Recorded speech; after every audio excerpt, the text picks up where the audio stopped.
കുട്ടപ്പ കാറ്റിന്റെ ബിസിനസ് ഒക്കെ എങ്ങനെയുണ്ട്? ഒന്നും പറയണ്ട സാറേ, ഇപ്പോഴത്തെ സൈക്കിളിനൊന്നും കാറ്റിന്റെ ആവശ്യം ഇല്ലെന്ന് വന്നിരിക്കുക. കാറ്റിന്റെ ആവശ്യം ഇല്ലേ? ഓ, എല്ലാം ഇപ്പൊ കമ്പ്യൂട്ടറിലല്ലേ ഉള്ളുന്നത്. കാറ്റ് റെഡി. അയ്യോ എന്റെ കാറ്റ് പോയി. എന്നെ എവിടെയെങ്കിലും ഒളിപ്പിക്കണം, എവിടെയെങ്കിലും ഒളിപ്പിക്കാം. അയ്യോ എന്റെ അമ്മ, ഞാൻ ഇങ്ങോട്ട് ഓടും. അയ്യോ കത്തില്ലാത്തോണ്ട് തന്നെ ഓടുന്നത്. സത്യം പറഞ്ഞ ഇന്ന് വരെ അശ്വതിയുടെ പേരിൽ ഒരു കത്തും തപാൽ ഓഫീസിൽ വന്നിട്ടില്ല. വന്നാ ഞാൻ തരാതിരിക്കുവോ? ഇല്ല, തരാതിരിക്കുവോ? ഇങ്ങനെ കുത്തിനു പിടിച്ച് കത്തുണ്ടോന്ന് ചോദിക്കുന്ന ആരെങ്കിലും കണ്ട നാളെ എന്റെ പണി പോകും അശ്വതി. പൊയ്ക്കോട്ടെ, നിങ്ങളെ കൊണ്ട് എനിക്ക് ഒരു ഗുണമില്ല. ബാലേട്ട എനിക്ക് എഴുതുന്ന കത്തൊക്കെ നിങ്ങൾ എനിക്ക് തരാതിരിക്കുന്നതല്ലേ? ഞാൻ തരാതിരിക്കും? ഈ ചിന്നമണിക്ക് എന്തിനാ നിന്റെ വാലേട്ടന്റെ കത്ത്? ഒരു കാര്യം ചെയ്യും, എങ്ങനെയെങ്കിലും അവന്റെ അഡ്രസ് തപ്പിപ്പിടിച്ച് അങ്ങോട്ട് കത്ത്, അപ്പൊ മറുപടി വരും. ഞാനത് കൊണ്ടുവന്ന് അരേഞ്ച് ചെയ്യാം. എനിക്കറിയാം, ബാലേട്ട എനിക്ക് എഴുതാറുണ്ട്. എന്നെങ്കിലും ഒരിക്കൽ എന്റെ കയ്യിൽ ആ കത്ത് കിട്ടും, നോക്കിക്കോ. ഞങ്ങളെ പറ്റിക്കാനേ ദൈവം വിചാരിച്ചാലും സാധിക്കില്ല. പിന്നല്ലേ ഒരു പോസ്റ്റ്മാൻ.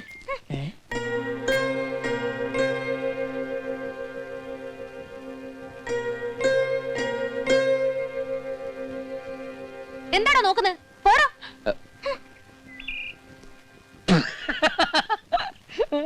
കുത്തിന് പിടിക്കാഞ്ഞത് ഭാഗ്യം.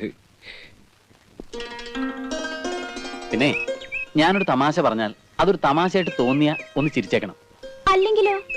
അല്ലെങ്കിൽ ഒരു മറുപടി.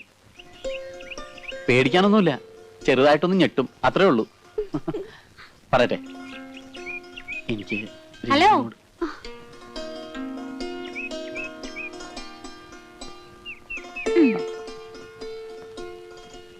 എന്താ രണ്ടുപേരും കൂടി പ്രേമിക്കുക? അയ്യേ, ദാസേട്ടൻ എന്താ ഇന്ന് പാലും വണ്ടി എടുത്തില്ലേ? എടുത്തു. അല്ല അല്ല, ഈ പാല് റിപ്പയർ ആയതുകൊണ്ട് അല്ല, വണ്ടി റിപ്പയർ ആയതുകൊണ്ട് പാല് റിപ്പയർ ആയി. അല്ല, ഈ വണ്ടിയും പാലും ഒക്കെ ഇപ്പൊ റിപ്പയർ ആയി. പോരെ?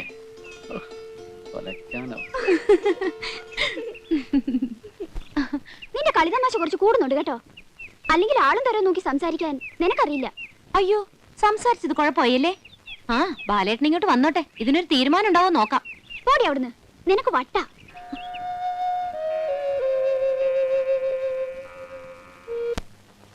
ദാസാ, നീ വന്നാ ചോദിക്കട്ടെ. എന്തോ? നീ കാറിനകത്തൊരു മദാമൻ കയറ്റി എങ്ങാണ്ടൊക്കെ വട്ടം കറങ്ങിന്ന് കേട്ടല്ലോ. വട്ടം കറങ്ങിയൊന്നുമില്ല, അവര് കലാമണ്ഡലത്തിലേക്കുള്ള വഴി ചോദിച്ചു, ഞാൻ നേരെ അവിടെ കൊണ്ടുവന്ന് ഇറക്കി. നീ അവരുടെ ഏത് ഭാഷയിലാ സംസാരിച്ചേ? ഇംഗ്ലീഷില്. അപ്പൊ നീ ഒരുപാട് കഷ്ടപ്പെട്ട് കാണുമല്ലോടാ ദാസാ. അറിയാൻ വയ്യാത്ത ഭാഷ ആയതുകൊണ്ട് വലിയ കഷ്ടപ്പാടം ഉണ്ടായില്ല. ബാലന്റെ അമ്മ പഠിച്ചിരുന്ന ഡൽഹിയിലാ. എന്താ അവരുടെ ഇംഗ്ലീഷ്? അവിടെ ബന്ധത്ത് ജനിച്ചു എന്നല്ലാതെ അവളെ വിവാഹം കഴിക്കാൻ എനിക്ക് എന്താ ഒരു അർഹത? 2ാം ക്ലാസ് പോലും പഠിക്കാത്ത ഒരു നാട്ടിൻപുറത്തുകാരനോടെ കഴിയാൻ അവൾ ഒരുപാട് ബുദ്ധിമുട്ടിയിട്ടുണ്ടാവും. അതുകൊണ്ടായിരിക്കും നേരത്തെ അങ്ങ് പോയത്. ബാലൻ 6 വയസ്സുള്ളപ്പോഴാ രേണുവിനെ പ്രസവിച്ചത്.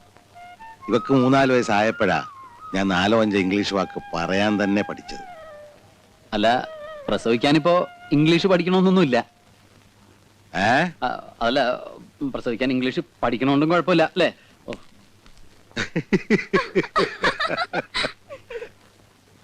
അവൻ നല്ലവനാ. നിന്റെ അമ്മയുടെ ചാത്തത്തിന് പേരൂരി എന്നപ്പോഴാ അവൻ ജോലി ചോദിച്ച് എൻ്റെ അടുത്ത് വന്നത്. അനാഥനാന്ന് പറഞ്ഞപ്പോ ഞാനിങ്ങ് കൂട്ടിക്കൊണ്ടു പോകും. പാവാ. മരിക്കുന്നതിന് മുമ്പ് അവന് എന്തെങ്കിലുമൊക്കെ ചെയ്തു കൊടുക്കണമെന്ന് ആഗ്രഹമുണ്ട്. ആ, സമയം വരുമ്പോ എല്ലാം നടക്കുമല്ലേ മോളെ? അച്ഛനൊന്ന് കുളിക്കട്ടെ, ഇത്തിരി വെള്ളം ചൂടാക്ക.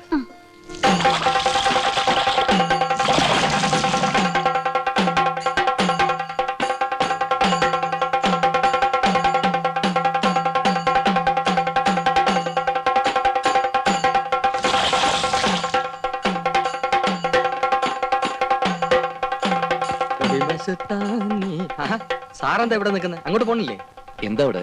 എന്ത് പറയാനാ എന്റെ സാറേ, മരിച്ചുപോയ ഒരുത്തൻ തിരിച്ചു വരാൻ വേണ്ടി ആനയെ കൊണ്ട് 101 കുടം വെള്ളത്തിൽ ആ പെങ്കൊച്ചിനെ കുളിപ്പിക്കുക. പെണ്ണിനും തന്തയ്ക്കും വട്ടെന്നല്ല, എന്താ പറയാ. ഏതായാലും ഇത് കഴിഞ്ഞ് സദ്യ ഉണ്ടാവും. പത്മനാഭനാണോ ശങ്കരക്കുട്ടിയാണോ? ഏത്? അല്ല, ആനയെ. പത്മനാഭനാണെ 2 പാപ്പാമാരെ വലിച്ചു കീറിയതാ. എന്നാ പോട്ടെ, ഇവിടെ തന്നെ നിന്നോ, ആന വരും.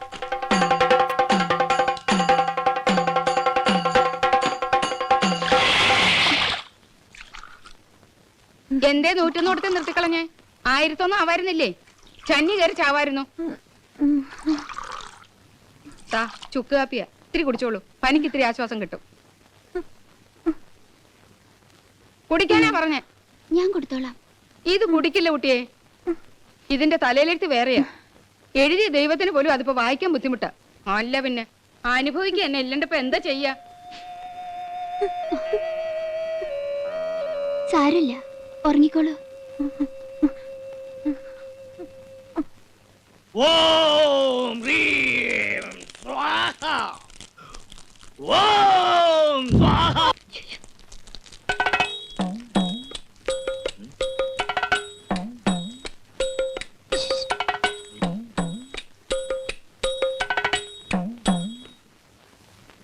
വരൂ, എന്റെ പാട്ട് ഇന്നോടെ ഞാൻ അവസാനിപ്പിക്കാം.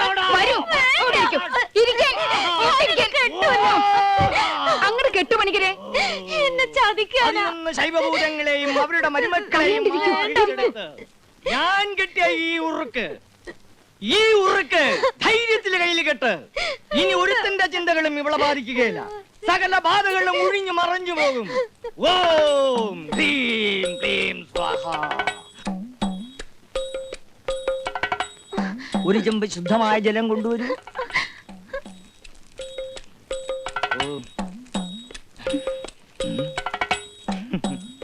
മോള് പേടിക്കണ്ട, ഞാൻ ഇതിൽ ഊറിയത് തിരിച്ചടിക്കണ കാറ്റല്ല, നേരെ അടിക്കണ കാറ്റാണ്. നിന്റെ മനസ്സിൽ ആരാണോ ഉള്ളത് എന്റെ അവൻ വരും, അവനെ എല്ലാം നേരെയായാ മതിയായിരുന്നു. ഓം കൊണ്ടാ. അയ്യോ എന്റെ കുഞ്ഞ്. പേടിക്കണ്ട, ദാ, ധൈര്യമായിട്ട് കെട്ടിക്കോളൂ. കെട്ടിത്തീരുന്നവരെ കുട്ടി അറിയൂല. തൊട്ടുഴിയാടാതെ കെട്ടു. തൊട്ടുഴിയാടാതെ കെട്ടാൻ തിരിഞ്ഞു നോക്കരുത്. എവിടെയാ കെട്ടണ്ടേ? തിരിഞ്ഞു നോക്കരുത്. തൊട്ടുഴിയാടാതെ കെട്ടു. എങ്ങനെയായാലും പണിക്കരുടെ ഇത്തവണത്തെ മന്ത്രം ഫലിച്ചു എന്നാ തോന്നുന്നത്. ഓം ശാന്തി ശാന്തി ശാന്തി. ചേച്ചി, ഈ പണിക്കരുടെ മന്ത്രം ഫലിക്കുമെന്ന് പറയുന്നത് ശരിയാണോ? പിന്നെ ചത്ത കോഴിയെ വരെ ജീവനോടെ പറപ്പിച്ചിട്ടുണ്ടെന്നാ എല്ലാരും പറയുന്നേ. എനിക്ക് തോന്നുന്നു ഇതുവല്ല സൈനൈഡും ആയിരിക്കും. പുലികളുടെ കഴുത്തിൽ കെട്ടി തൂക്കുന്ന പോലെ. അല്ലടാ, ഇതുവല്ല ബോംബായിരിക്കും. പൊട്ടിത്തെറിക്കുക ചേച്ചി. അങ്ങനെ ഒരു ബോംബും അശ്വതി ചേച്ചിയുടെ ദേഹത്ത് പൊട്ടൂല. മോൻ പേടിക്കണ്ട കേട്ടോ. അശ്വതി, നിന്റെ ബാലേട്ടന്റെ കത്ത് വന്നു. കത്ത് വന്നൂന്ന്. പദ പദ പദ സരി ഗരി ഗ സരി ഗരി ഗരി സദ പദ സരി ഗരി ഗരി സദ പദ സരി പദ മ പദ അശ്വതി, പാല്. വിനു, കണ്ണാ, ഗുണ്ടുമണി, പാലേട്ടന്റെ കത്ത് വന്നു.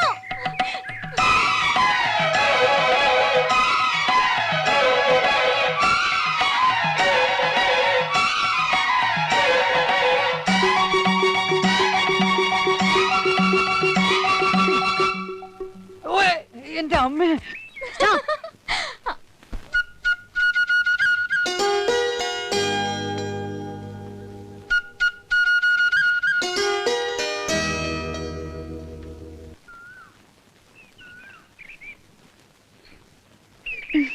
വേഗം തുറക്കുക ചേച്ചി. എന്താ എഴുതിയിരിക്കുന്നത് നോക്കാലോ. തുറക്കാൻ തോന്നുന്നില്ല. കാത്തിരിക്കണ്ടെന്നോ മറ്റോ എഴുതിയിട്ടുണ്ടെങ്കിലോ? അങ്ങനെ എഴുതിയിട്ടുണ്ടെങ്കിൽ ബാക്കി കാര്യം ഞങ്ങൾ ഏറ്റു. ചേച്ചി പൊട്ടിക്ക്.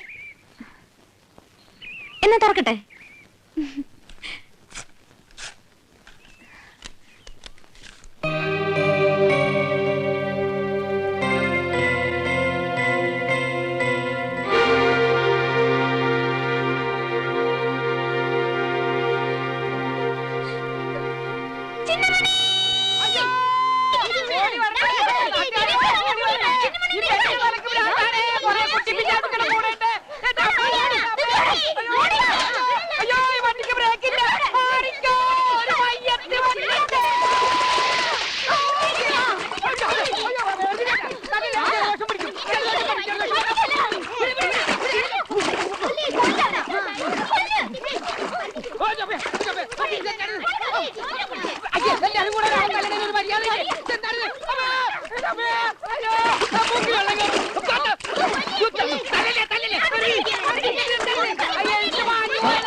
എന്ത് വിഡ്ഢിത്തരാ നീ കാണിക്കുന്നത്?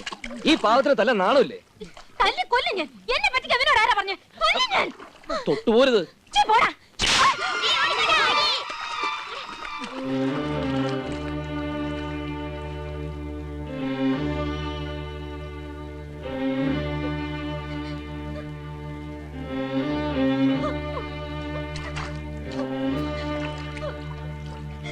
നീ എന്നെ തല്ലിയല്ലേ? പോടാ. പോടാ.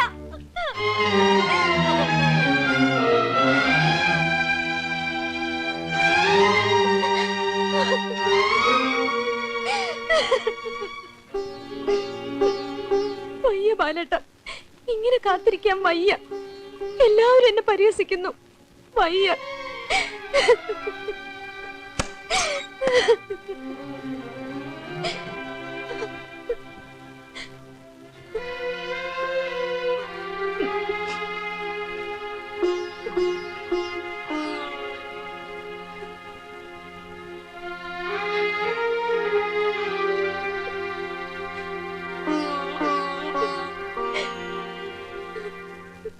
നീ ഇങ്ങനെ നാട്ടുകാർ കേൾക്ക ഒച്ച വെക്കല്ലേ. ഒച്ച വയ്ക്കല്ല. ഈ നാട്ടുകാരെ മുഴുവൻ വിളിച്ചേർത്ത് ഞാൻ പറയും എന്റെ മോടെ ജീവിതം നശിപ്പിക്കുന്ന ഏട്ടനാന്ന്. ആരാന്റെ മോൾ എങ്ങനെ നശിച്ചാലും ബാക്കിയുള്ളവർക്ക് എന്താ? ഏട്ടനും ഉണ്ടല്ലോ ഒരു മോള്. അവക്ക് ഈ ഗതി വന്നാ ഏട്ടൻ സഹിക്കോ? പറയൂ. അശ്വതിയുടെ ചോറും പൊതിയില് ബാലനുള്ള ചോറും കൂടെ വെച്ച് നീയാ രണ്ടുപേരെ സ്കൂളിൽ പറഞ്ഞയച്ചിരുന്നത്. പഠിച്ചു പഠിച്ചു വലിയ കളക്ടർമാരാവണമെന്ന് നീ അവരോട് പറയാറുണ്ടായിരുന്നു. ഒന്നും മറന്നിട്ടില്ലല്ലോ.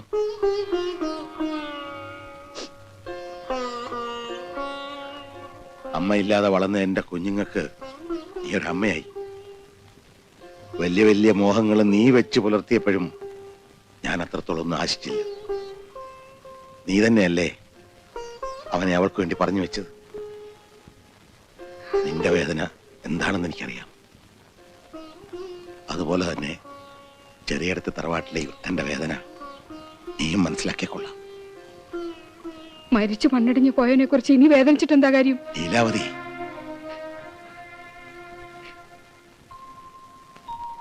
അവള് മറ്റൊരാളെ വിവാഹം കഴിച്ച് ജീവിക്കുന്നതിലും ഭേദം എന്റെ മോന്റെ ഓർമ്മകളുമായി ഭ്രാന്ത് പിടിച്ചു മാറ്റിക്കുന്നു. ഏട്ടാ!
അമ്മേ, എന്താ അമ്മേ?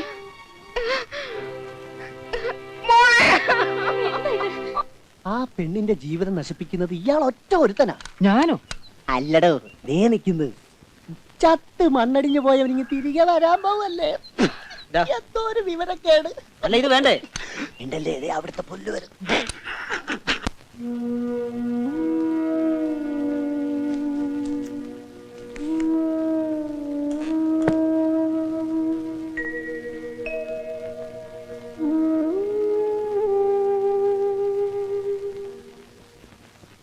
ബാലന്റെ പിറന്നാളിന് ഇനി 7 ദിവസമൊക്കെ ഉള്ളൂ. വർഷം തോറും നടത്താറുള്ള ഇത്തവണയും ഭംഗിയായി നടത്തണം. ഇങ്ങനെ എത്ര കാലം എന്ന് വെച്ചിട്ടാ അച്ഛൻ വഴിപാട് നടത്ത? വേണ്ട, ഒന്നും വേണ്ട. പാലേട്ടൻ വരുന്നെങ്കിൽ കണ്ടാ മതി. ഈ കാത്തിരിപ്പ പാലേട്ടൻ ഇല്ലാത്തതിനേക്കാൾ കൂടുതൽ ദുഃഖം. നന്നാവാനാ ഞാൻ അവനെ തല്ലിയത്. ആ തെറ്റ് ക്ഷമിച്ച് എനിക്ക് മാപ്പ് തന്ന് അവൻ തിരിച്ചു വരട്ടെ. മോളെ അച്ഛന്റെ മോനെ കാണണ്ടേ, മോക്ക് ചേട്ടനെ കാണണ്ടേ? അവനെ ദൈവത്തെക്കാളേറെ സ്നേഹിക്കുന്ന ഒരു പെൺകുട്ടി ഇവിടെ ഇല്ലേ? അവക്ക് അച്ഛൻ കൊടുത്ത വാക്ക് പാലിക്കണ്ടേ? ബാലേട്ടൻ വരണം. എന്നാലും അച്ഛന്റെ ഈ വേദന കാണാൻ എനിക്ക് വയ്യ. അച്ഛൻ ഇത്തിരി വെന്താലും സാരമില്ല, അവൻ മരണം. അതിനുവേണ്ടി എത്ര കാരുണ്യമില്ലാത്ത ദൈവമാണെങ്കിലും ശരി, വഴിപാട് നിവേദിച്ച് ആ പാത ഞാൻ മൂടും. അത് കാണുമ്പോ ദൈവം കണ്ണടച്ച് കളയുമെന്ന് തോന്നുന്നുണ്ടോ?